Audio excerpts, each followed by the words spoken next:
Hi again. We've heard you. Many Baltimoreans want progress on the Red Line. To advance practical solutions for East-West transit in Baltimore, MTA is taking a look at how we can deliver the Red Line as quickly and cost-effectively as possible. Let's take a look at one of the options, Bus Rapid Transit, or BRT. BRT would cost significantly less than light rail at $750 million to $1 billion and take 5 years to complete the entire corridor. BRT can deliver premium transit to the corridor more quickly. But can a bus really achieve similar results as light rail?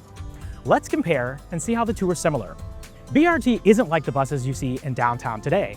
It's much more.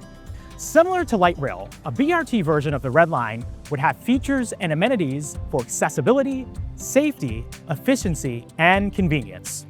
With BRT, you'll be able to pay before you board, which speeds up the boarding times at stations. Designs for BRT often include exclusive transit lanes, which are separate from regular traffic, making BRT more reliable with shorter travel times than regular buses.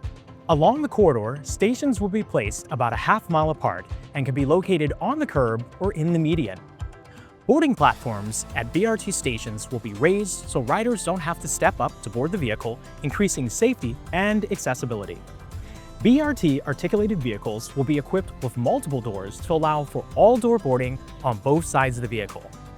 Additionally, BRT stations are similar to LRT with amenities such as covered platforms, real-time arrival screens, seating, enhanced lighting, and security cameras. BRT vehicles will be equipped with a technology called Transit Signal Priority, or TSP. This enables transit vehicles to communicate with traffic signals to give buses priority at intersections, reducing travel time and increasing reliability. BRT vehicles also emit less noise and generate fewer vibration impacts than LRT vehicles. We're at a pivotal moment in how we move forward, and your voice matters. This decision affects all of us, and your input will guide the path forward. Visit our website at redlinemaryland.com to tell us what you think about BRT and to learn more. Together, we can shape a more connected region through transit.